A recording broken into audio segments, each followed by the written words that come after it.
Duas irmãs órfãs, famintas e congelando de frio, invadem um teatro em busca de abrigo.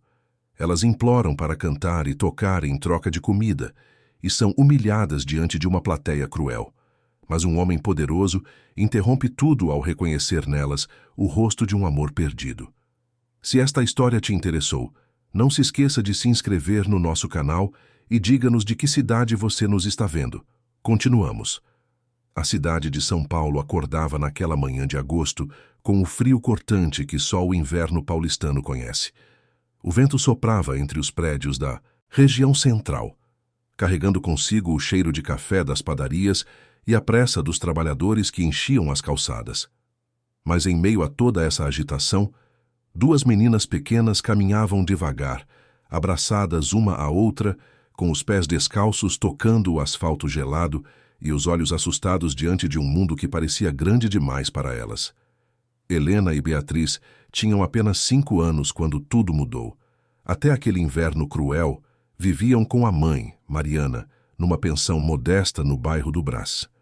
Mariana era costureira, trabalhava em confecções e fazia bicos à noite para garantir que as filhas tivessem ao menos um prato de comida por dia. Não havia luxos, não havia sobras, mas havia amor.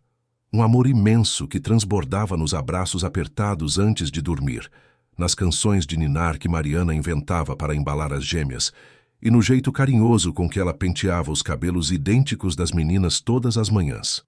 Mariana tinha uma voz doce e melodiosa.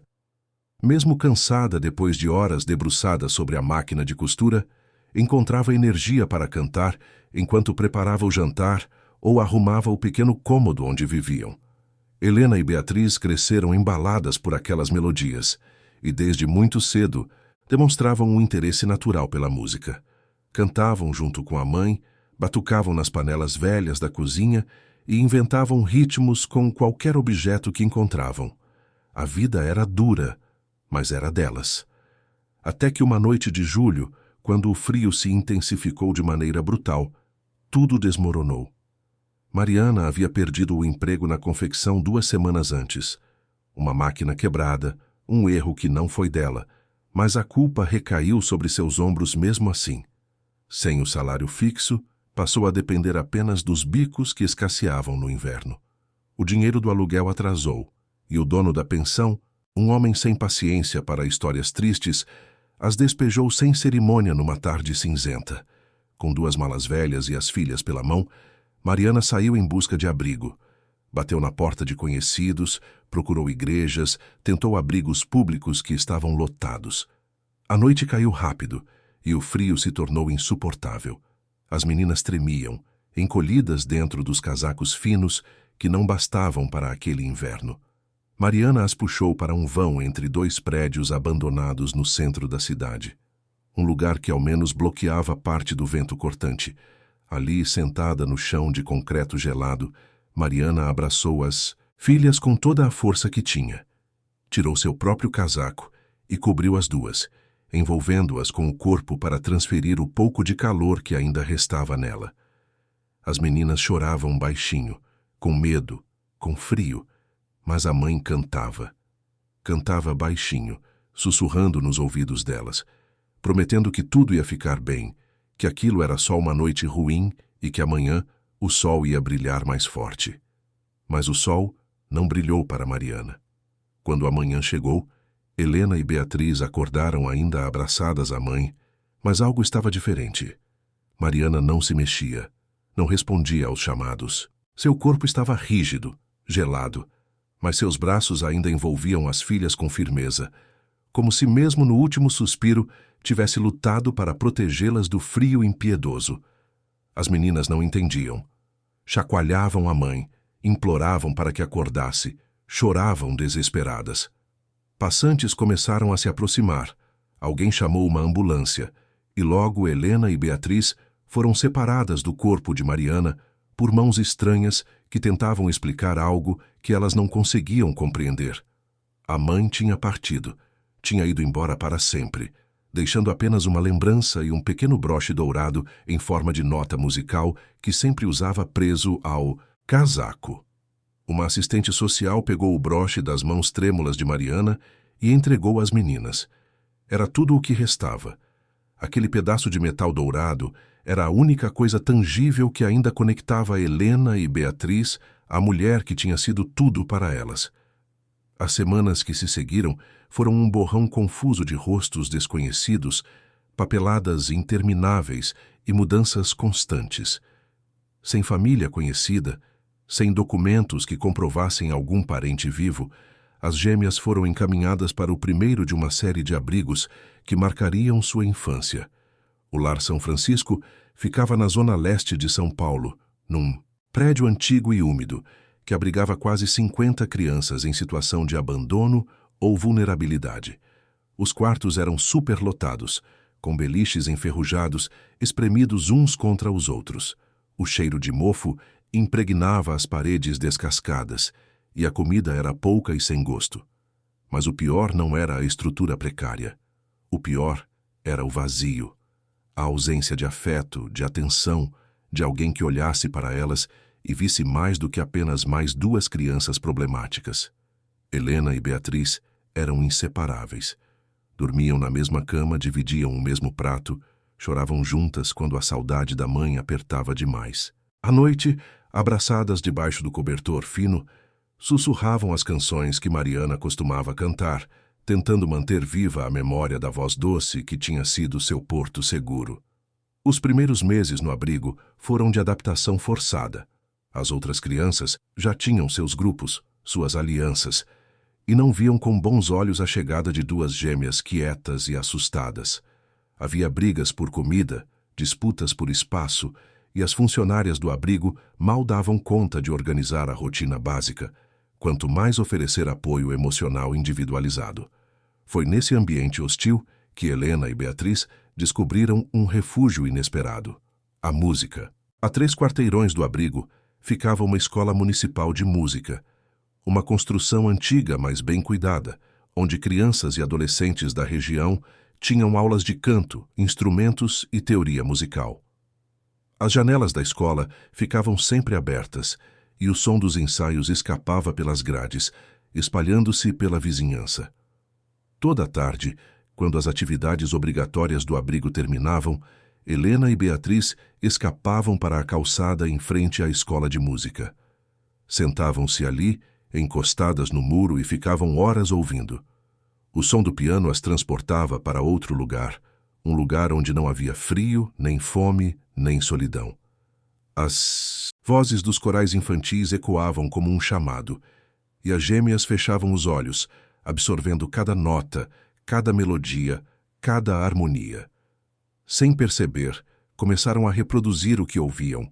Cantavam baixinho, imitando as vozes que vinham da escola.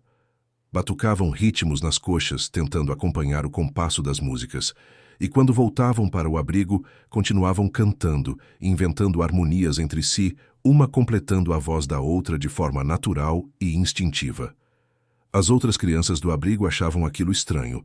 Algumas zombavam, outras simplesmente ignoravam. Mas Helena e Beatriz não se importavam. A música tinha se tornado sua forma de conversar com a mãe, de sentir que ela ainda estava presente, de acreditar que nem tudo estava perdido. Certa tarde, enquanto estavam sentadas em frente à escola de música, a porta se abriu e uma professora saiu carregando partituras. Era uma mulher de meia idade, cabelos grisalhos presos num coque, óculos de grau pendurados numa corrente no pescoço. Ela notou as duas meninas ali, como sempre, observando com olhos atentos. Se aproximou e perguntou seus nomes. Helena e Beatriz, tímidas, responderam baixinho. A professora, que se chamava Cláudia, sorriu e perguntou se elas gostavam de música. As meninas acenaram com a cabeça sem jeito. Cláudia então pediu que cantassem algo, qualquer coisa que soubessem. As gêmeas se entreolharam hesitantes, mas então, juntas, começaram a cantar uma das canções que a mãe costumava cantar. Suas vozes se entrelaçaram de forma perfeita, criando uma harmonia pura e emocionante. Cláudia ficou parada, em silêncio, ouvindo. Quando terminaram, tinha lágrimas nos olhos. Ela perguntou onde tinham aprendido a cantar assim. Helena, a mais falante das duas, explicou que a mãe cantava sempre, e que elas tentavam lembrar. Cláudia quis saber onde moravam, e as meninas apontaram para o abrigo. Durante alguns meses, Cláudia passou a reservar alguns minutos no final das tardes para ensinar as gêmeas ali mesmo, na calçada. Mostrava técnicas simples de respiração, ensinava escalas, corrigia a afinação. Não podia fazer mais do que isso. A escola tinha regras rígidas e as meninas não estavam matriculadas.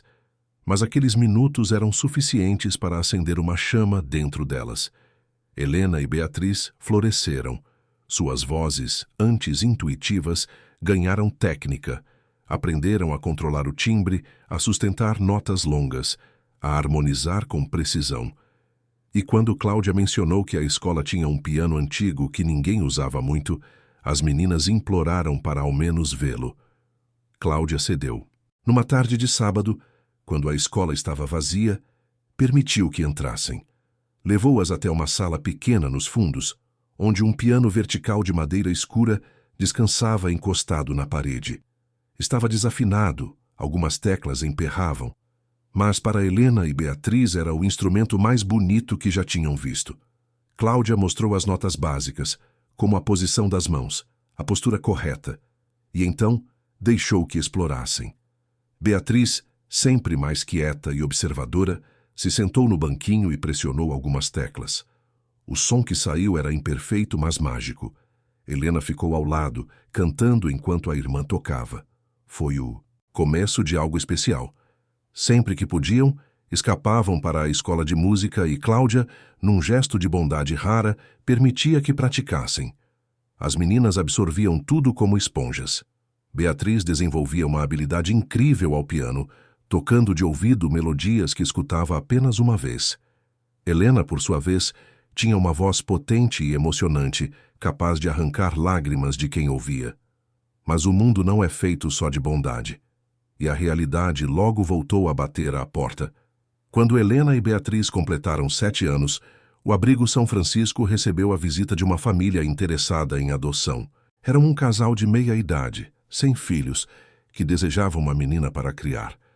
Quando viram as gêmeas, se encantaram pela semelhança física, pelos cabelos castanhos e olhos verdes idênticos, pela delicadeza infantil que ainda resistia apesar de tudo. Mas queriam apenas uma. A assistente social do abrigo tentou argumentar que seria melhor manter as irmãs juntas, que separá-las seria traumático. O casal, no entanto, foi inflexível. Tinham condições de criar apenas uma criança, e essa era a decisão final. A funcionária, pressionada por metas de adoção e pela superlotação do abrigo, cedeu. Num dia que Helena e Beatriz jamais esqueceriam, foram chamadas à sala da diretoria. Ali, diante de adultos que falavam em termos burocráticos e papéis assinados, ouviram que uma delas seria adotada e a outra ficaria no abrigo. As meninas se agarraram uma à outra, chorando, implorando para não serem separadas. Helena gritava que não iria sem a irmã. Beatriz soluçava desesperada, mas mãos firmes as afastaram. Helena, por ser ligeiramente mais alta e ter sido escolhida pelo casal, foi levada à força, enquanto Beatriz era segurada por uma funcionária. Os gritos das duas ecoaram pelos corredores do abrigo. Helena se debatia, tentava voltar, mas foi colocada num carro que partiu em seguida. Beatriz ficou ali no portão, vendo a irmã desaparecer na curva da rua, sentindo uma parte de si morrer junto. A casa da família adotiva ficava em Perdizes, um bairro de classe média na zona oeste. Era uma residência confortável, com quartos individuais, uma sala espaçosa e até um pequeno jardim. O casal, Marta e Antônio, se esforçava para ser gentil, mas Helena não conseguia corresponder. Passava os dias calada, recusando comida, chorando escondida no quarto que agora era só dela. À noite, quando a casa silenciava, Helena pegava o broche dourado que sempre carregava consigo e sussurrava conversas imaginárias com Beatriz. Prometia que voltaria, que não a esqueceria nunca, que encontraria um jeito de ficarem juntas de novo. Enquanto isso, no Abrigo São Francisco, Beatriz definhava. Parou de comer direito, deixou de ir à escola de música, não falava com ninguém. Ficava horas sentada sozinha no pátio, abraçada aos joelhos, cantando baixinho as músicas que costumava cantar com Helena. As funcionárias tentavam ajudar, mas não havia consolo possível para aquela dor. Passaram-se 3 semanas desde a separação. 3 semanas que pareceram uma eternidade. Helena, mesmo tentando se adaptar à nova vida, não conseguia dormir. O quarto confortável, a comida farta, os brinquedos novos, nada disso importava. Só uma coisa importava: Beatriz. Numa noite chuvosa de setembro, Helena tomou uma decisão. Esperou Marta e Antônio adormecerem, pegou uma mochila pequena onde guardava algumas roupas e o broche da mãe, e saiu pela janela do quarto que dava para o jardim. Não sabia exatamente como voltaria ao Brás, mas sabia que precisava tentar. Caminhou pela cidade silenciosa, pedindo informações a catadores de papel que trabalhavam de madrugada, seguindo indicações meio confusas, se perdendo e recomeçando. A chuva molhava suas roupas, o frio entorpecia seus dedos, mas ela não parou. Só uma coisa pulsava em seu coração: reencontrar a irmã. Quando o sol nasceu, Helena finalmente reconheceu a região. Ali estava o abrigo, com sua fachada cinzenta e descascada. Mas algo a fez parar antes de entrar. Uma intuição, uma certeza de que Beatriz não estaria ali. Virou à esquerda e caminhou até a escola de música. Estava fechada, era domingo. Mas ao contornar o prédio, viu uma figura pequena sentada nos degraus da entrada lateral. Cabelos castanhos molhados pela chuva, roupas encharcadas, braços envolvendo os joelhos. Beatriz. Helena correu. Beatriz levantou a cabeça ao ouvir os passos e, ao reconhecer a irmã, ficou paralisada por um segundo, como se estivesse vendo um milagre. Então se levantou e correu também. As duas se encontraram no meio do caminho, abraçando-se com tanta força que pareciam querer se fundir numa pessoa só. Choraram, riram, choraram de novo. Não precisavam de palavras. Estavam juntas, e isso era tudo. Mas a alegria foi breve. Quando tentaram entrar na escola de música, descobriram que algo terrível tinha acontecido. A porta lateral estava arrombada, vidros quebrados espalhados pelo chão. Entraram com cuidado e correram até a sala onde o piano ficava. O que viram as deixou sem chão. A sala estava destruída, latas de cerveja vazias pelo chão, pichações nas paredes, móveis quebrados. E o piano, aquele instrumento que tinha sido seu refúgio, estava destroçado. As cordas internas arrancadas, as teclas quebradas, a madeira rachada. Alguém tinha usado aquele espaço para festas noturnas e não teve piedade de nada. Helena e Beatriz ficaram ali, em pé, olhando os destroços. Não choraram, já não tinham mais lágrimas. Apenas sentiram de forma profunda e definitiva que a infância tinha sido roubada delas, não só pelo destino, mas pela crueldade de um mundo que nunca se importou. Saíram da escola de música de mãos dadas. Sabiam que não podiam voltar para o abrigo juntas. Helena seria devolvida à família adotiva. Sabiam que não tinham para onde ir, mas também sabiam que não se separariam de novo. Jamais. Foi assim que voltaram para as ruas. 2 meninas de 7 anos, sozinhas na cidade grande, com apenas um broche dourado e uma à outra. Dormiam em marquises de lojas fechadas, pediam comida em padarias, cantavam em praças para ganhar algumas moedas.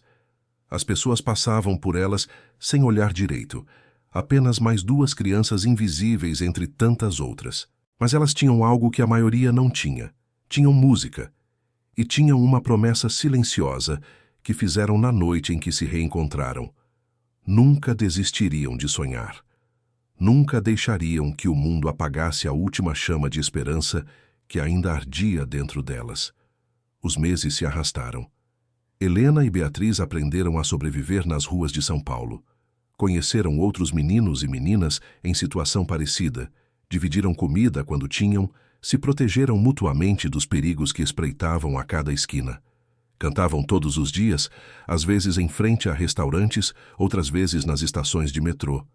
Algumas pessoas paravam para ouvir, emocionadas com a pureza daquelas vozes infantis. Jogavam moedas num boné velho que as meninas colocavam no chão. Com o dinheiro, compravam pão, às vezes um pedaço de bolo. Raramente conseguiam guardar o suficiente para uma refeição mais completa. Mas nunca reclamavam. Estavam juntas e isso bastava. Até que um dia, quando cantavam em frente a uma lanchonete na Avenida Paulista, um homem se aproximou. Era alto, trajava um terno escuro, tinha um ar de autoridade. Ficou ouvindo por alguns minutos, depois se abaixou na altura delas e perguntou seus nomes. Helena e Beatriz responderam com cautela. Estavam acostumadas a desconfiar de adultos. O homem se apresentou como Geraldo Santos, funcionário da Secretaria de Assistência Social.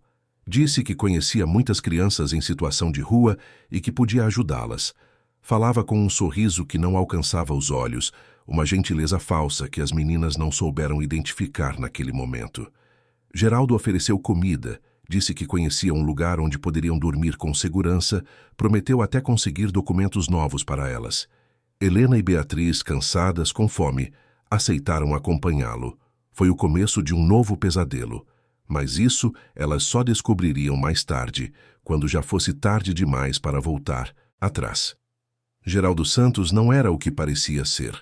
Por fora, ostentava a postura de um servidor público dedicado, sempre com uma pasta debaixo do braço e um discurso ensaiado sobre políticas públicas e proteção à infância. Nos corredores da Secretaria de Assistência Social, era conhecido como alguém eficiente, que conseguia resolver casos complicados e fechar relatórios com números impressionantes. Mas por trás da fachada, havia um homem corrupto que há anos desviava recursos destinados a crianças vulneráveis, forjava documentos e usava sua posição para explorar quem deveria proteger. Quando Geraldo levou Helena e Beatriz para o tal lugar, seguro que prometera, as meninas logo perceberam que algo estava errado.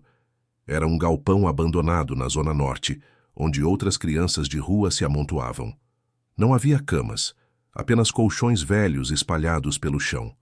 Não havia comida à vontade, apenas rações controladas que Geraldo trazia esporadicamente. E, principalmente, havia regras.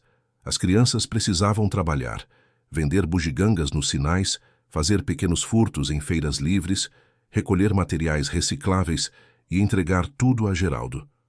Em troca, recebiam um teto sobre a cabeça e comida suficiente para não morrer de fome.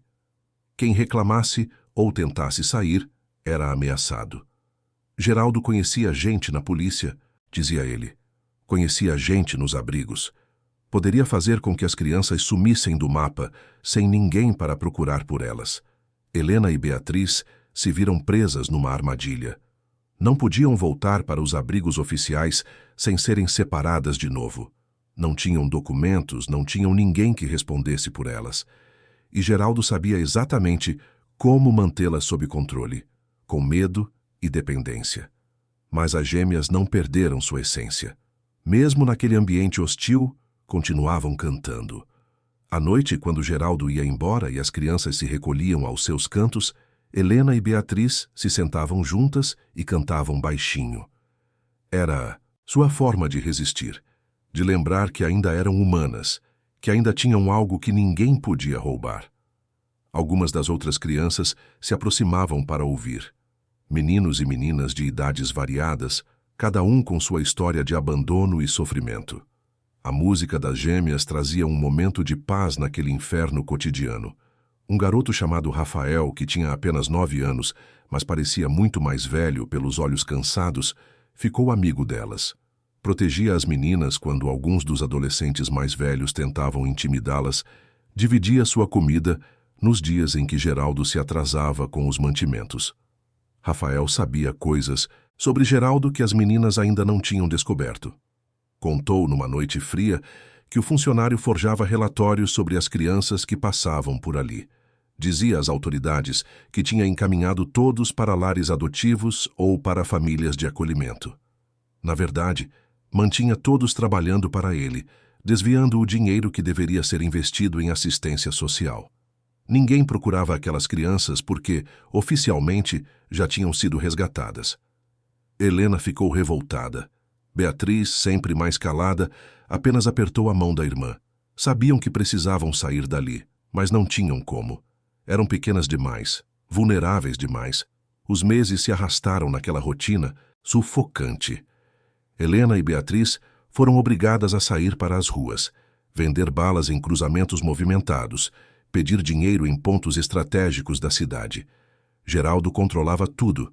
Visitava os locais onde as crianças trabalhavam, recolhia o dinheiro ao fim do dia. Se alguém não trouxesse a quantia esperada, ficava sem jantar. Foi durante esses meses que as gêmeas viram de perto o lado mais cruel de São Paulo, a indiferença das pessoas que passavam apressadas, sem olhar para crianças sujas e descalças. Os xingamentos de motoristas impacientes quando elas se aproximavam dos carros. A violência de outros moradores de rua que disputavam território.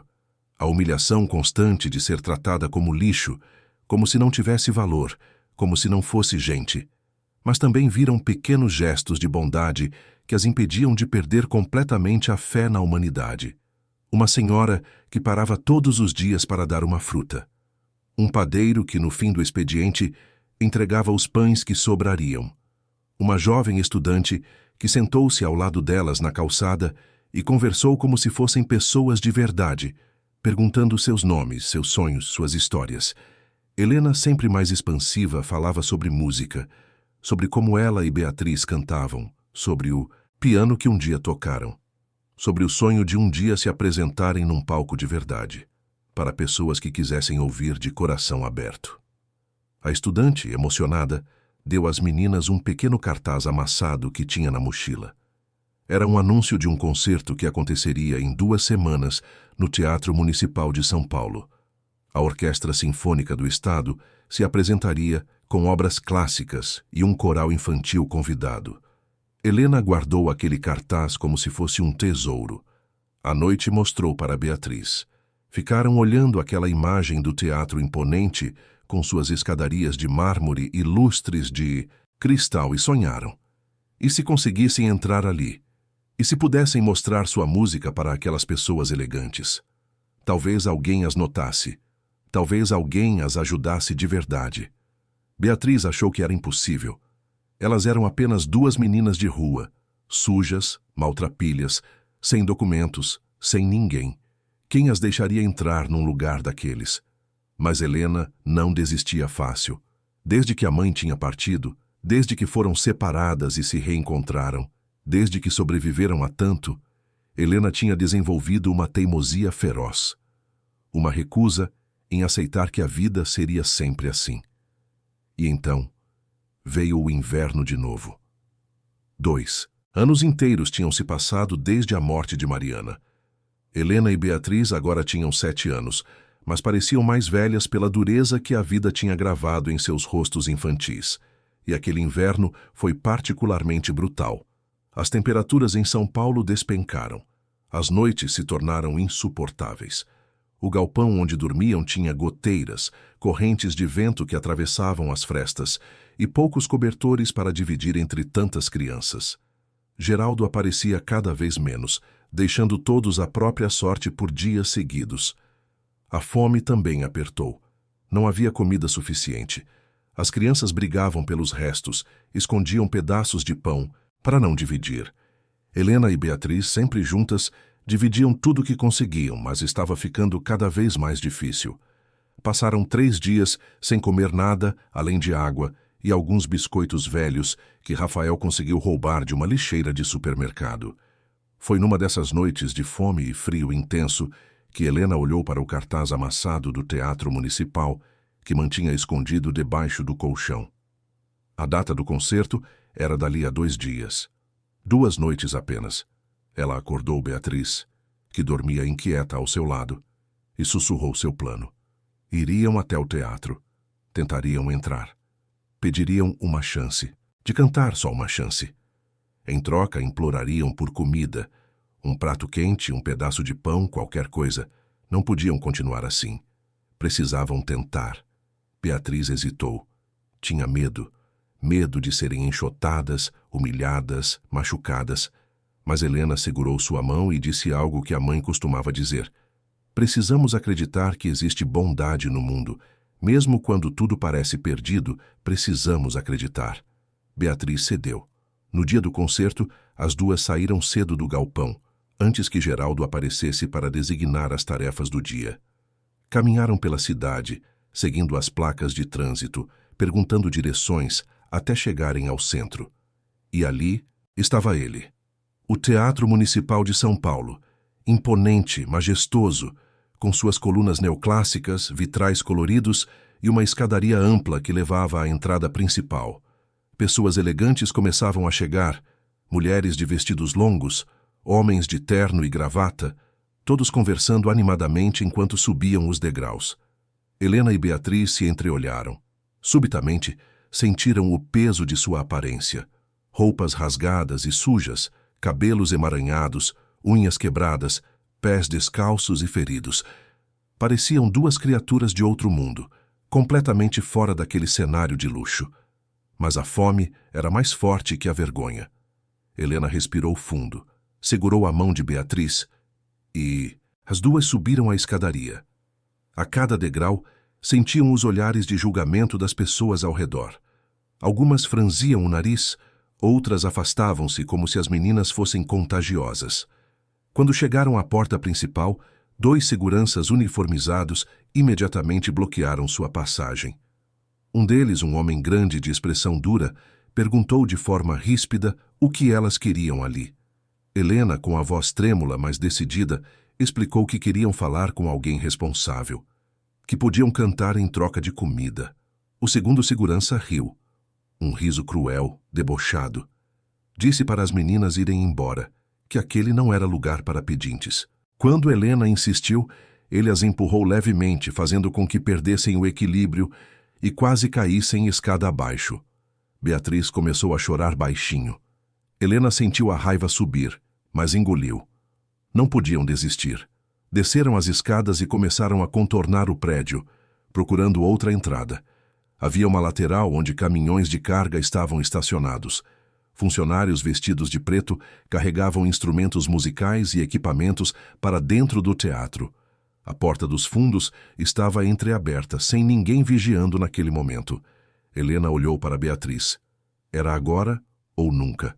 As duas correram e se esgueiraram pela abertura. O interior do teatro era ainda mais impressionante que o exterior. Corredores longos com tapetes vermelhos, paredes decoradas com pinturas clássicas, lustres imensos pendurados nos tetos altos. O som de instrumentos sendo afinados ecoava por toda a parte. Vozes se misturavam, técnicos gritavam instruções. Havia uma energia frenética de preparação. As meninas caminharam devagar, tentando não chamar atenção. Seguiram o som do piano e chegaram até a coxia do palco. Espiaram por uma cortina pesada de veludo e viram o palco imenso, iluminado por refletores potentes. A orquestra já estava posicionada, músicos em seus lugares, ajustando partituras. No centro, sentada ao piano, estava uma mulher de meia idade, vestido de gala azul marinho, cabelos presos num penteado elaborado. Era Mônica Esteves, uma pianista renomada, conhecida por sua técnica impecável e por seu temperamento difícil. Ao lado do piano, com uma batuta na mão e uma postura rígida, estava o maestro Rodrigo Ferreira. Alto, magro, de cabelos grisalhos penteados para trás, era famoso por sua exigência quase cruel com os músicos e por sua frieza em lidar com qualquer coisa que fugisse do padrão de excelência que estabelecia. A plateia já começava a se encher. Pessoas ricas, influentes, vestidas com o que havia de mais caro e sofisticado.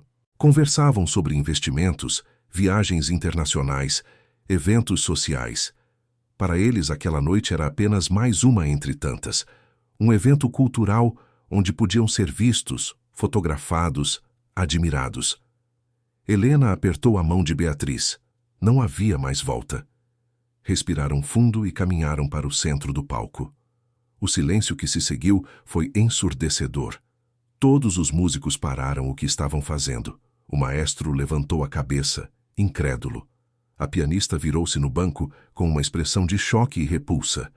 E a plateia, que conversava animadamente, foi gradualmente silenciando. todos os olhos se voltando para as duas meninas sujas e descalças que ousavam estar naquele palco sagrado. Helena sentiu as pernas tremerem, mas manteve-se firme. Beatriz, ao seu lado, estava pálida, mas não fugiu. As duas se adiantaram até ficarem bem no centro, sob a luz mais forte dos refletores. O maestro Rodrigo desceu do pódio e caminhou até elas com passos firmes. Sua expressão era de fúria contida. Ele parou a poucos centímetros das meninas e perguntou, com uma voz baixa, mas carregada de ameaça, quem elas pensavam que eram para interromper um ensaio da maior orquestra do país. Helena engoliu em seco. Sua voz saiu trêmula, mas clara. Disse que eram apenas duas meninas que sabiam cantar, que não tinham comido há dias e que pediam apenas uma chance, uma única chance de mostrarem o que sabiam fazer em troca de um prato de comida. O silêncio voltou. Alguns músicos trocaram olhares desconfortáveis. A pianista Mônica fez um ruído de desprezo, e então da plateia começaram as risadas. Primeiro baixas, depois mais altas, até se tornarem gargalhadas abertas. Pessoas rindo da situação absurda, da audácia daquelas crianças miseráveis, da interrupção ridícula. O maestro Rodrigo sorriu, mas não era um sorriso de bondade. Era um sorriso cruel, de quem vê uma oportunidade de diversão às custas de alguém vulnerável. Ele olhou para a plateia, fez um gesto teatral com as mãos e anunciou em voz alta que, por que não, daria àquelas meninas a chance que pediam. Mônica protestou, dizendo que aquilo era um absurdo. Mas Rodrigo a silenciou com um olhar. Ele sabia exatamente o que estava fazendo. Aquilo seria uma lição. Uma demonstração do que acontece quando pessoas comuns, sem talento, sem educação, sem origem, tentam adentrar o mundo da alta cultura. Ele gesticulou para as meninas indicando o piano. Beatriz olhou para Helena, assustada. Helena assentiu. Não tinham mais escolha. Caminharam até o instrumento. Beatriz, com as mãos trêmulas, sentou-se no banco. Helena ficou ao lado, preparando-se para cantar. A plateia ainda ria. Comentários maldosos ecoavam pelo teatro. Alguém gritou para que pegassem logo suas moedas e fossem embora. Outro sugeriu que alguém chamasse a polícia. Mas antes que Beatriz pudesse tocar a primeira nota, antes que Helena pudesse abrir a boca para cantar, algo aconteceu. Um som alto de metal batendo, e então um balde cheio de água gelada despencou sobre as duas meninas. A água as encharcou completamente, molhando seus cabelos, suas roupas já sujas, fazendo com que tremessem ainda mais de frio. O teatro explodiu em gargalhadas, risadas altas, debochadas, cruéis. As pessoas na plateia se divertiam como se estivessem assistindo a um número de circo. Os músicos olhavam para o chão, envergonhados, mas nenhum deles teve coragem de intervir. Mônica ria abertamente, e o maestro Rodrigo, satisfeito com sua pegadinha, cruzou os braços e observava as meninas com um ar de superioridade. Helena e Beatriz ficaram paralisadas por um instante. A água gelada, somada ao choque da humilhação, as deixou sem reação. Beatriz começou a chorar, soluços mudos que sacudiam seus ombros magros. Helena mordia o lábio com força, tentando conter as lágrimas que ardiam em seus olhos. Não chorariam na frente deles. Não dariam esse gosto. Mas então, uma voz cortou o riso coletivo. Uma voz grave, autoritária, que fez o teatro inteiro silenciar instantaneamente. Vinha do fundo da plateia, das fileiras mais altas, onde ficavam os camarotes privativos. Um homem se levantou de seu assento e começou a descer as escadas laterais em direção ao palco. Era alto, trajava um terno impecável de cor cinza-carvão. Tinha cabelos grisalhos perfeitamente penteados e uma presença que exalava poder e respeito. Era Eduardo Almeida, o proprietário do Teatro Municipal. Um empresário respeitado, conhecido por sua austeridade e por seu investimento nas artes. Raramente aparecia nos ensaios, preferindo assistir apenas às apresentações finais. Mas naquela noite, por algum motivo, tinha decidido vir mais cedo. Eduardo caminhou pelo corredor central, seus passos ecoando no silêncio absoluto que se instalara. Subia ao palco com uma expressão que ninguém conseguia decifrar. Aproximou-se das meninas encharcadas e pela primeira vez as observou de perto. E então algo aconteceu. Algo que ninguém esperava, nem mesmo o próprio Eduardo. Quando seus olhos encontraram os rostos das gêmeas, quando viu os traços delicados, os cabelos castanhos, os olhos verdes assustados, algo dentro dele se rompeu. Um abalo profundo, inexplicável, que o fez cambalear por um segundo. Aquelas meninas tinham o rosto dela. O rosto de Mariana. Eduardo Almeida não era homem de demonstrar emoções em público. Construíra sua reputação sobre pilares de firmeza, racionalidade e controle. Mas naquele momento, diante daquelas duas meninas encharcadas e tremendo no centro do palco, algo dentro dele desmoronou. As mãos começaram a tremer, a respiração ficou irregular, e pela primeira vez em mais de uma década, sentiu lágrimas ameaçarem escapar de seus olhos. Mariana. Como era possível? Como duas crianças de rua podiam ter exatamente os mesmos traços, os mesmos cabelos castanhos com reflexos dourados, os mesmos olhos verdes que o haviam enfeitiçado tantos anos atrás? O maestro Rodrigo, percebendo a tensão no ar, tentou intervir. Aproximou-se de Eduardo com um sorriso falso e disse que lamentava a interrupção, que já havia providenciado para que as meninas fossem retiradas do teatro.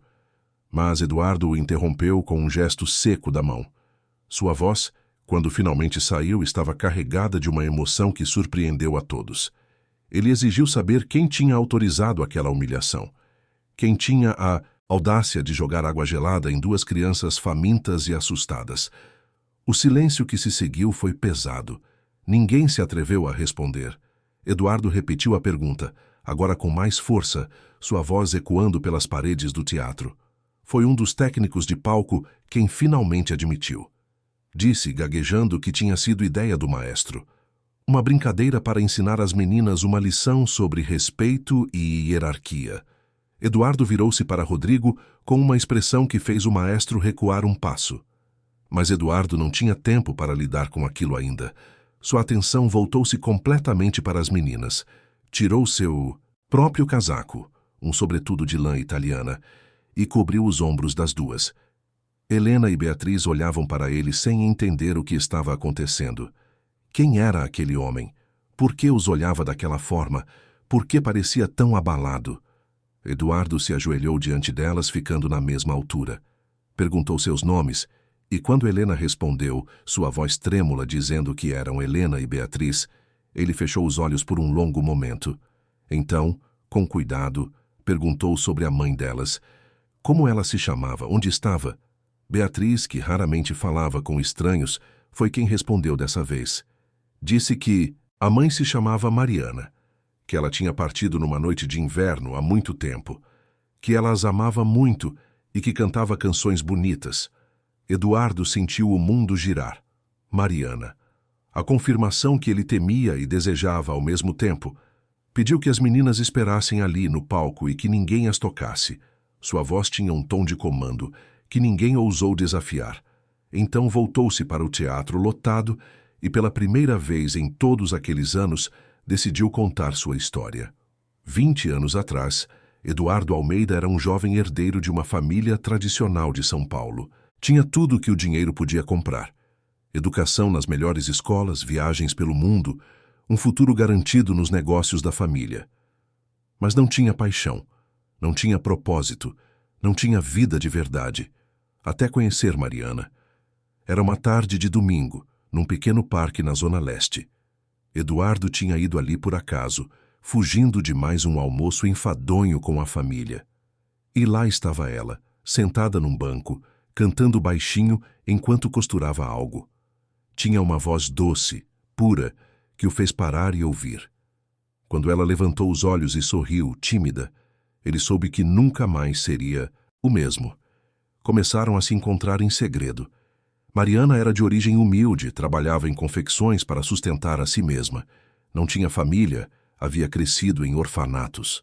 Mas tinha uma alegria de viver que contagiava Eduardo, uma força interior que ele jamais tinha visto em ninguém. Ela o fazia rir, o fazia sonhar, o fazia querer ser uma pessoa melhor. O relacionamento durou 2 anos intensos. Eduardo escondia tudo da família. Sabia que nunca aceitariam uma mulher sem sobrenome, sem dinheiro, sem pedigree. Mas não se importava.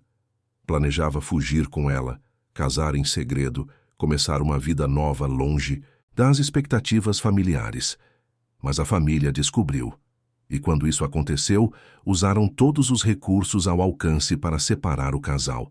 Ameaças, chantagens, manipulações. O pai de Eduardo, um empresário poderoso e sem escrúpulos, forjou documentos que faziam parecer que Mariana era uma oportunista interessada apenas no dinheiro da família. Espalhou boatos, comprou testemunhas falsas, destruiu a reputação dela em todos os lugares onde trabalhava. Eduardo tentou resistir, mas a pressão foi demais. Seu pai ameaçou deserdar não só ele, mas também usar sua influência para garantir que Mariana nunca mais conseguisse emprego em lugar nenhum, que ela seria perseguida, humilhada, destruída. E então fizeram algo ainda pior. Disseram a Eduardo que Mariana havia aceitado uma grande soma de dinheiro para desaparecer de sua vida. Mostraram documentos falsificados, recibos forjados, até mesmo uma carta que supostamente ela havia escrito, dizendo que tudo não passava de interesse financeiro. Eduardo, jovem e ingênuo, acreditou. Sentiu-se traído, usado, destruído. Parou de procurar por Mariana. Quando ela tentou entrar em contato, ele recusou. As cartas que ela enviava eram interceptadas pela família. Os telefonemas bloqueados. E assim, sem nunca saber a verdade, Eduardo deixou Mariana desaparecer de sua vida. O que ele não sabia, o que nunca imaginara, era que Mariana estava grávida. Grávida de gêmeas. Dele. Mariana tentou de todas as formas contar a Eduardo sobre a gravidez, mas todas as portas estavam fechadas. A família dele havia garantido que ela não conseguisse se aproximar. E ela, orgulhosa e ferida pela suposta rejeição, decidiu seguir em frente sozinha. Trabalhou até o último dia de gestação, deu à luz em um hospital público e criou as meninas com todo o amor que tinha, mesmo sem recursos, mesmo sem apoio. Eduardo nunca soube. Seguiu com sua vida. Assumiu os negócios da família quando o pai faleceu. Tornou-se um empresário bem-sucedido, mas nunca se casou. Nunca amou de novo. Mariana tinha sido a única, e depois da suposta traição, algo dentro dele morreu. Enterrou-se no trabalho, construiu um império empresarial, mas vivia uma vida vazia, mecânica, sem cor. E agora ali, naquele palco, diante de 2 meninas que eram o espelho vivo da mulher que amara, toda a verdade se revelava de forma dolorosa e devastadora. Mariana não o havia traído. Mariana havia carregado suas filhas, criado suas filhas, amado suas filhas, e no fim tinha perecido tentando protegê-las do frio cruel de um inverno paulistano. Eduardo voltou sua atenção para as meninas, que o observavam com uma mistura de medo e esperança. Perguntou com a voz embargada se a mãe delas tinha alguma coisa especial, algum objeto, alguma lembrança que carregasse sempre. Helena, sem entender por que aquilo importava, tirou de dentro da blusa suja o pequeno broche dourado em forma de nota musical. Era tudo o que tinham da mãe, o único objeto material que restara. Quando Eduardo viu aquele broche, suas pernas fraquejaram e ele precisou se apoiar no piano para não cair.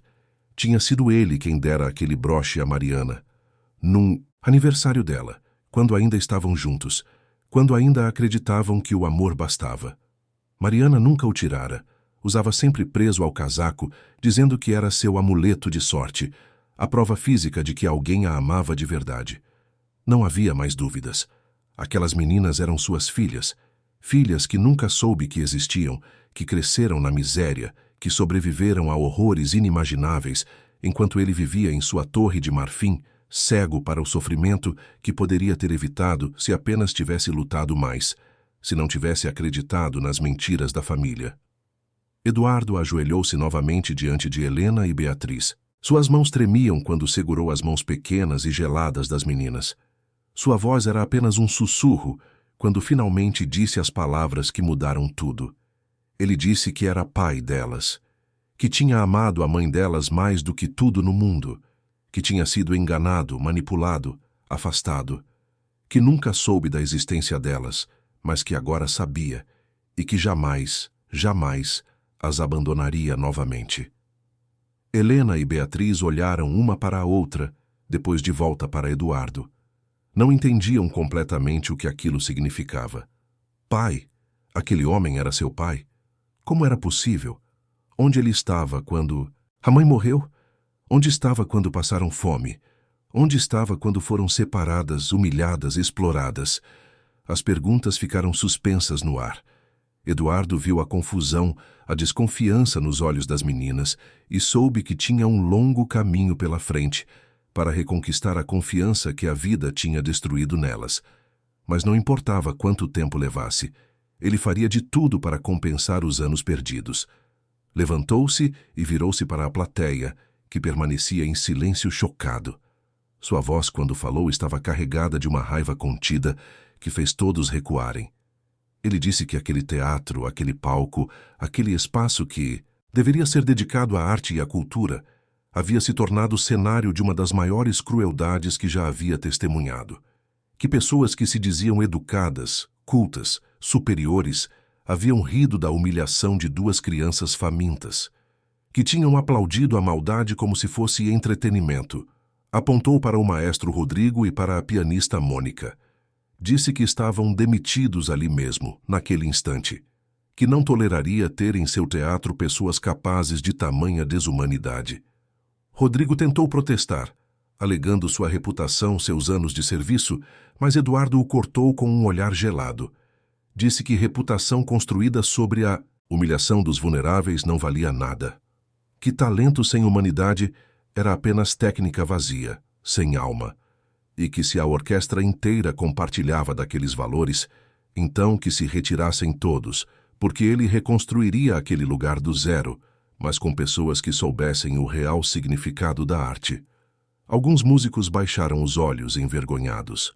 Outros começaram a se levantar e sair, incapazes de enfrentar o julgamento de Eduardo. A plateia, que minutos antes ria descontroladamente, agora estava em silêncio sepulcral, cada pessoa lidando com o peso da própria cumplicidade naquela crueldade coletiva. Eduardo voltou sua atenção para Helena e Beatriz. Disse que nunca mais conheceriam fome, frio, abandono ou vergonha, que teriam um lar, educação, todas as oportunidades que deveriam ter tido desde o início. Mas, principalmente, disse que teriam o amor de um pai que, embora tenha chegado tarde demais, estava ali para ficar. As meninas ainda não sabiam se deviam acreditar. Tinham aprendido da forma mais dura que palavras bonitas nem sempre se tornavam realidade. Mas havia algo na voz de Eduardo, na forma como olhava para elas, que despertava uma esperança pequena e frágil. Eduardo pegou-as pelas mãos e as conduziu para fora do palco. Antes de sair, virou-se uma última vez para a plateia e para os músicos que ainda permaneciam. Disse que aquela noite marcava o fim de uma era para aquele teatro, que a partir dali seria um lugar de acolhimento, não de exclusão, um lugar onde o talento de qualquer pessoa seria valorizado, independente de sua origem, sua roupa, sua conta bancária. E então saiu com as meninas, deixando para trás um teatro em choque, uma orquestra em cacos e uma plateia que teria aquela noite gravada para sempre em suas consciências. Nos dias que se seguiram, a notícia do que acontecera no teatro municipal espalhou-se pela cidade. Jornais publicaram matérias sobre o empresário que descobriu ter filhas em situação de rua e que havia demitido uma orquestra inteira por crueldade contra crianças. Alguns aplaudiram a atitude de Eduardo, outros criticaram, dizendo que ele havia sido radical demais.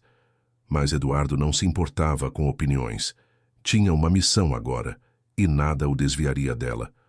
As primeiras semanas foram de adaptação para todos. Eduardo levou Helena e Beatriz para sua casa, uma mansão espaçosa no bairro dos Jardins.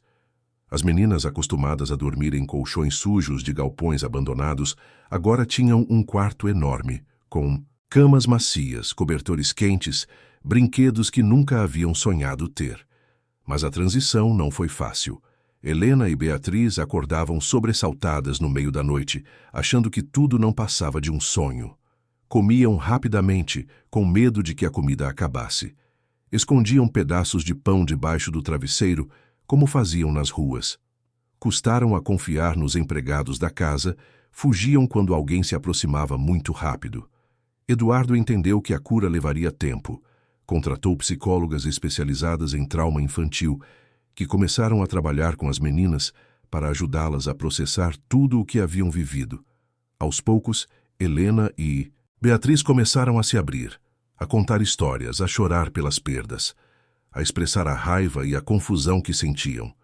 Eduardo estava presente em cada passo. Sentava-se com elas para as refeições, lia histórias antes de dormir, respondia pacientemente a cada pergunta que faziam. E aos poucos, muito aos poucos, um vínculo começou a se formar. Não era automático, não era mágico, mas era real. Uma noite, quando Eduardo foi dar boa noite às meninas, encontrou Helena chorando baixinho. Sentou-se na beirada da cama e perguntou o que estava errado. Helena, entre soluços, perguntou se ele realmente ia ficar, se não ia desaparecer de novo, se era verdade que eram filhas dele, ou se tudo aquilo era só mais uma mentira de adultos. Eduardo sentiu o coração se partir. Segurou a mão pequena de Helena e fez uma promessa. Disse que nunca mais se separaria delas, que cometeu erros terríveis no passado, que deveria ter lutado mais pela mãe delas, que carregaria para sempre a culpa por não ter estado presente, mas que agora sabia a verdade e que dedicaria cada dia de sua vida para compensar o tempo perdido. Helena olhou nos olhos dele e, pela primeira vez, desde que a mãe tinha partido, sentiu algo que não sentia há anos. A sensação de que alguém de verdade se importava, de que não estavam mais sozinhas no mundo. E enquanto Eduardo abraçava suas filhas, prometendo a si mesmo que jamais falharia com elas novamente, não fazia ideia de que alguém observava de longe, alguém que não ficaria feliz com aquela reviravolta. Geraldo Santos, o funcionário corrupto que explorava crianças de rua, tinha descoberto onde Helena e Beatriz estavam. E não estava disposto a perder duas de suas melhores fontes de renda sem lutar. Geraldo Santos sempre soube como se manter invisível. Era sua estratégia há anos, operar nas sombras, manipular papéis, forjar relatórios, desviar recursos destinados a crianças vulneráveis sem que ninguém desconfiasse. Tinha aliados em vários níveis da burocracia pública, gente que fechava os olhos em troca de uma parte do lucro. Era um sistema bem azeitado, que funcionava porque ninguém se importava o suficiente com crianças de rua para investigar a fundo. Mas agora, pela primeira vez em anos, Geraldo sentia algo que não estava acostumado a sentir: medo. Helena e Beatriz tinham desaparecido do galpão havia semanas e, quando finalmente descobriu onde estavam, quase não acreditou. Vivendo na mansão de Eduardo Almeida, um dos empresários mais influentes de São Paulo, sendo tratadas como filhas, tendo acesso a advogados, médicos, educação. Aquilo era um problema enorme. Porque se as meninas começassem a falar sobre o tempo que passaram sob seu controle, se Eduardo resolvesse investigar, toda a rede de corrupção que Geraldo havia construído poderia desmoronar. Precisava agir rápido. Começou discretamente. Forjou um novo relatório, dessa vez alegando que Helena e Beatriz tinham sido raptadas do abrigo oficial onde supostamente estavam registradas, que Eduardo Almeida as mantinha irregularmente, sem documentação adequada.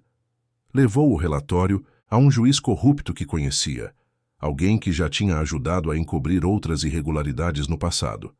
Mas Geraldo subestimou Eduardo. O empresário não era homem de deixar pontas soltas. Assim que assumiu a responsabilidade pelas meninas, contratou os melhores advogados para regularizar toda a situação. Investigou o histórico delas, descobriu as falhas nos registros, as inconsistências nos relatórios oficiais. E quanto mais investigava, mais começava a perceber que havia algo muito errado no sistema de assistência social que deveria ter protegido suas filhas. Foi quando Eduardo encontrou Rafael. O garoto que havia sido amigo de Helena e Beatriz no galpão de Geraldo tinha conseguido escapar meses antes e estava vivendo em um abrigo municipal de verdade, um dos poucos que funcionavam adequadamente. Quando os assistentes sociais desse abrigo ouviram a história de Rafael sobre o galpão clandestino, sobre o funcionário que explorava crianças, entraram em contato com as autoridades. E as autoridades entraram em contato com Eduardo, porque sabiam que ele estava cuidando de 2 meninas que tinham vindo exatamente daquele ambiente. A investigação começou silenciosamente. Eduardo, com seus recursos e conexões, garantiu que fosse conduzida por pessoas de confiança, longe dos olhos de quem pudesse avisar Geraldo. Auditores independentes começaram a examinar os registros da Secretaria de Assistência Social.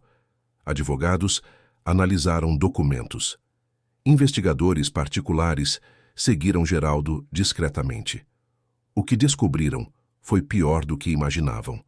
Por mais de 10 anos, Geraldo havia desviado recursos, mantido crianças em condições análogas ao trabalho forçado, forjado documentos alegando que todas tinham sido adotadas ou reintegradas às famílias. Havia dezenas, talvez centenas de crianças que tinham passado por suas mãos e que nunca receberam a assistência devida. E ele não trabalhava sozinho. Tinha uma rede de cumplicidade que incluía outros funcionários públicos, fiscais que faziam vista grossa, até mesmo alguns responsáveis por abrigos oficiais que recebiam propina para não fazer perguntas. Enquanto isso, na mansão dos Jardins, Helena e Beatriz começavam lentamente a reconstruir suas vidas. Eduardo havia contratado professores particulares para ajudá-las a recuperar os anos de escolaridade perdidos. As meninas eram inteligentes, aprendiam rápido, mas ainda carregavam as marcas emocionais de tudo que tinham vivido. A música continuava sendo seu refúgio. Eduardo, percebendo isso, transformou um dos cômodos da casa em um pequeno estúdio. Comprou um piano novo, de cauda, um instrumento belíssimo que Beatriz mal podia acreditar que era para ela tocar. Contratou professores de canto para Helena, que começou a desenvolver sua voz de forma técnica, sem perder a emoção natural que sempre a caracterizara. Certa tarde, enquanto as meninas ensaiavam no estúdio, Eduardo as observava pela porta entreaberta. A culpa ainda pesava em seu coração. Sabia que nunca poderia desfazer o passado, nunca poderia apagar os anos de sofrimento que suas filhas haviam suportado, mas estava determinado a construir um futuro diferente. Foi então que teve uma ideia. Se não podia mudar o passado de Helena e Beatriz, talvez pudesse mudar o futuro de outras crianças como elas, crianças com talentos escondidos que nunca teriam oportunidade de desenvolvê-los por causa da pobreza, do abandono, da falta de estrutura. Nas semanas seguintes, Eduardo começou a trabalhar em um projeto ambicioso. Usaria sua influência e recursos para criar um programa social direcionado especificamente a crianças em situação de vulnerabilidade que demonstrassem aptidão artística. O programa ofereceria aulas gratuitas de música, dança, teatro, artes visuais. Forneceria instrumentos, materiais, alimentação, transporte e, principalmente, forneceria esperança. O Teatro Municipal seria o coração do projeto. Eduardo começou a reforma completa do espaço. Contratou novos músicos para a orquestra, mas dessa vez com critérios diferentes. Não bastava ter talento técnico, era preciso ter humanidade, sensibilidade, compromisso com a inclusão. Trouxe um novo maestro, uma mulher negra de origem humilde que havia superado inúmeras barreiras para se tornar uma das regentes mais respeitadas do país. Seu nome era Clarice Mendes, e ela abraçou o projeto com entusiasmo genuíno. Mas enquanto Eduardo construía esse futuro, Geraldo tramava nos bastidores. Sua tentativa de usar o sistema judicial para recuperar as meninas havia fracassado, mas ele não desistia facilmente. Começou a espalhar rumores pela cidade, usando seus contatos na imprensa sensacionalista. Alegava que Eduardo Almeida tinha raptado 2 crianças para satisfazer algum capricho pessoal, que as mantinha presas, que era tudo uma farsa. As matérias começaram a aparecer em sites de notícias duvidosos, em redes sociais. Pessoas que não conheciam a história completa começaram a questionar as intenções de Eduardo. Alguns ativistas bem-intencionados, mas mal informados, até organizaram protestos em frente à mansão, exigindo que as crianças fossem devolvidas ao sistema de assistência social. Helena e Beatriz, que finalmente estavam começando a se sentir seguras, ficaram assustadas com toda aquela confusão. Ouviam os gritos do lado de fora, viam as câmeras, os cartazes. Começaram a temer que fossem levadas embora de novo, separadas de novo. Foi quando Eduardo decidiu que era hora de agir de forma definitiva.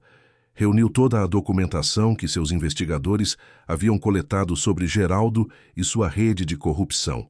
Chamou uma coletiva de imprensa, onde apresentaria não apenas a verdade sobre suas filhas, mas também denunciaria publicamente o esquema que tinha destruído tantas vidas infantis. A coletiva foi marcada para acontecer no próprio Teatro Municipal, em um gesto simbólico. Eduardo queria que o lugar que tinha sido cenário da humilhação de suas filhas se tornasse também o cenário da justiça. No dia marcado, o teatro estava lotado. Jornalistas de todos os veículos importantes, autoridades, ativistas, representantes do Ministério Público.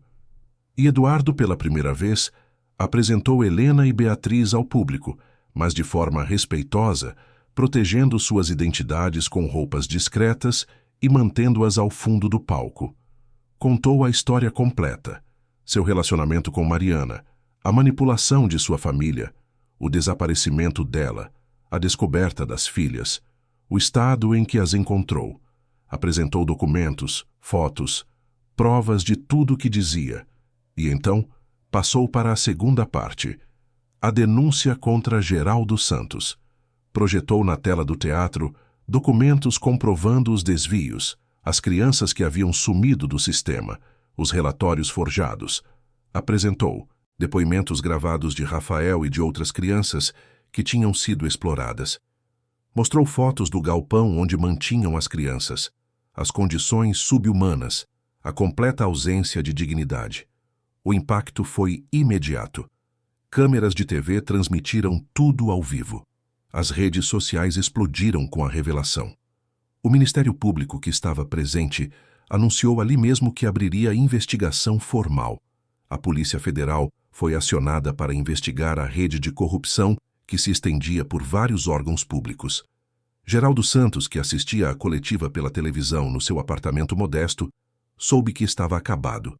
Tentou fugir, mas foi preso ainda naquela noite, junto com vários de seus cúmplices. A operação policial desmontou toda a rede, prendeu fiscais corruptos, afastou gestores incompetentes. Foi uma das maiores operações contra a corrupção na área de assistência social em São Paulo. Mas para Eduardo, Helena e Beatriz, aquilo não era sobre vingança, era sobre justiça e, principalmente, era sobre garantir que nenhuma outra criança passasse pelo que elas haviam passado. Nas semanas seguintes, o projeto social do Teatro Municipal começou a tomar forma. O primeiro edital foi aberto, oferecendo vagas para 200 crianças em situação de vulnerabilidade. Milhares de inscrições chegaram.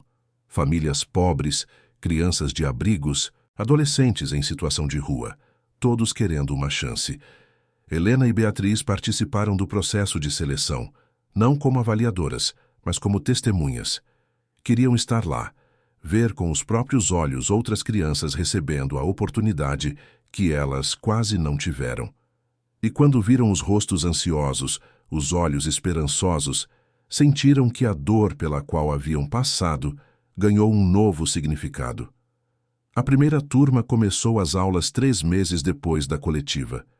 O teatro foi reformado para incluir salas de aula adequadas, estúdios de ensaio, uma biblioteca, até mesmo um refeitório onde as crianças receberiam refeições nutritivas. Professores de primeira linha foram contratados, muitos deles músicos profissionais, que se voluntariaram para participar do projeto. Helena e Beatriz também faziam aulas lá, junto com as outras crianças. Não tinham tratamento especial, não queriam. Queriam apenas pertencer, fazer parte de algo maior que elas mesmas. E aos poucos foram fazendo amizades verdadeiras, conhecendo outras crianças com histórias parecidas com a delas, percebendo que não estavam sozinhas. Beatriz continuou desenvolvendo seu talento ao piano. Sua professora, uma pianista portuguesa que havia se encantado com o projeto, Dizia que a menina tinha um dom raro, uma capacidade de transmitir emoção através das teclas, que não podia ser ensinada, apenas lapidada. Beatriz, sempre quieta, deixava a música falar por ela, e quando tocava, o auditório inteiro silenciava para ouvir. Helena, por sua vez, descobriu que tinha não apenas uma voz bonita, mas também uma presença de palco natural. Quando cantava, comovia. Não importava a música, se era erudita ou popular, triste ou alegre. Havia uma verdade em sua voz que alcançava o coração de quem ouvia. A professora de canto dizia que era porque Helena cantava com a alma, não apenas com a técnica. Um ano depois da coletiva de imprensa, o Teatro Municipal organizou sua primeira grande apresentação com as crianças do projeto social. Seria um concerto beneficente, onde as crianças mostrariam tudo o que haviam aprendido. A renda seria revertida para ampliar o programa para outras cidades do estado. Eduardo convidou a mesma elite que tinha rido de suas filhas naquela noite terrível um ano antes. Queria que vissem o que aquelas crianças, quando recebiam oportunidade e respeito, eram capazes de fazer. Muitos dos que tinham estado presentes na humilhação compareceram, alguns por curiosidade, outros por genuíno remorso. A noite do concerto chegou. O teatro estava lotado, cada assento ocupado. No palco, 200 crianças se preparavam, algumas segurando instrumentos que tinham aprendido a tocar, outras prontas para cantar, dançar, atuar, todas nervosas, mas também empolgadas. A maestrina Clarice Mendes subiu ao pódio. A orquestra, formada agora por músicos que entendiam o verdadeiro significado da arte, assumiu suas posições. E então começou. Música de qualidade, executada com perfeição técnica, mas principalmente com coração. As vozes das crianças se elevaram em harmonia puras e emocionantes. Os instrumentos dialogavam, criando melodias que tocavam a alma. No meio do concerto, chegou o momento mais esperado. Helena e Beatriz subiriam ao palco para uma apresentação especial. Beatriz se sentou ao piano, as mãos delicadas sobre as teclas. Helena ficou ao seu lado segurando um microfone. E então começaram a cantar e tocar a mesma canção que a mãe costumava cantar para elas quando eram pequenas, antes que o mundo as ferisse. Não houve risos dessa vez. Não houve deboche, não houve crueldade. Houve apenas silêncio reverente. E então, quando a última nota se dissipou no ar, aplausos. Aplausos de pé, prolongados, emocionados. Muitas pessoas choravam abertamente, tocadas pela beleza daquela apresentação, mas também pela história que conheciam, pela redenção que aquele momento representava. Eduardo, sentado na primeira fileira, chorava também. Chorava pela mãe das meninas que nunca veria aquele momento. Chorava pelos anos perdidos, pelas oportunidades desperdiçadas, mas também chorava de alegria, porque suas filhas tinham sobrevivido, tinham resistido e agora floresciam. Após o concerto, houve uma recepção. Pessoas se aproximavam de Eduardo para parabenizá-lo pelo projeto, para oferecer doações, para perguntar como podiam ajudar. A elite que antes havia sido cruel, agora queria fazer parte da solução. Alguns genuinamente, outros talvez apenas para aliviar a consciência. Eduardo aceitava todas as ajudas, porque sabia que o projeto era maior do que egos individuais. Era sobre as crianças. Naquela noite, enquanto voltavam para casa, Eduardo perguntou a Helena e Beatriz como tinham se sentido. As meninas se entreolharam, depois sorriram. Disseram que tinham sentido que a mãe estava ali, no teatro, assistindo, orgulhosa, que tinham cantado para ela, em memória dela, para honrar o amor que ela havia dado, quando não tinha mais nada para dar. Eduardo abraçou suas filhas e prometeu que continuaria lutando, todos os dias, para construir um mundo onde nenhuma criança precisasse passar pelo que elas passaram.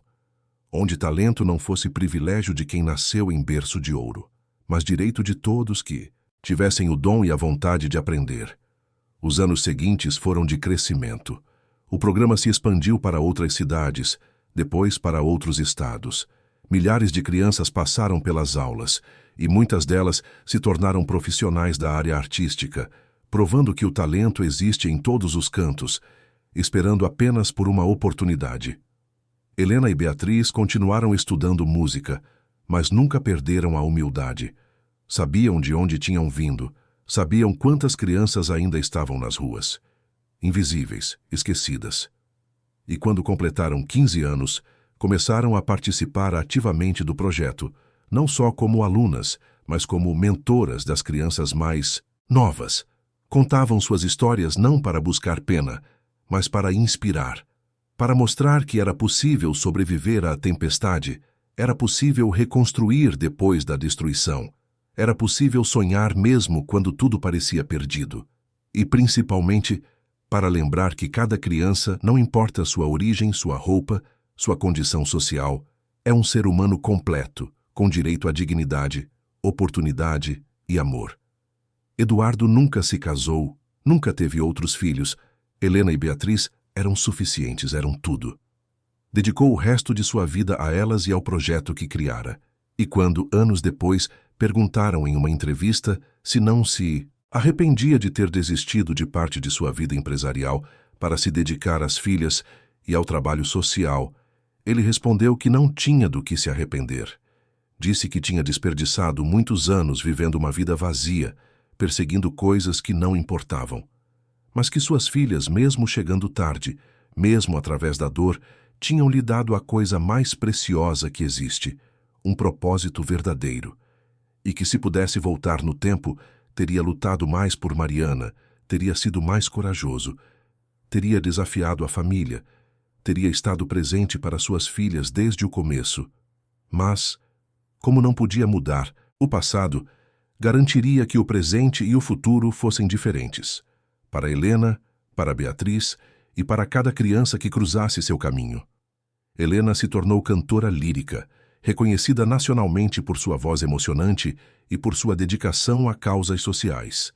Beatriz tornou-se pianista de concerto, conhecida não apenas pela técnica impecável, mas pela sensibilidade com que tocava.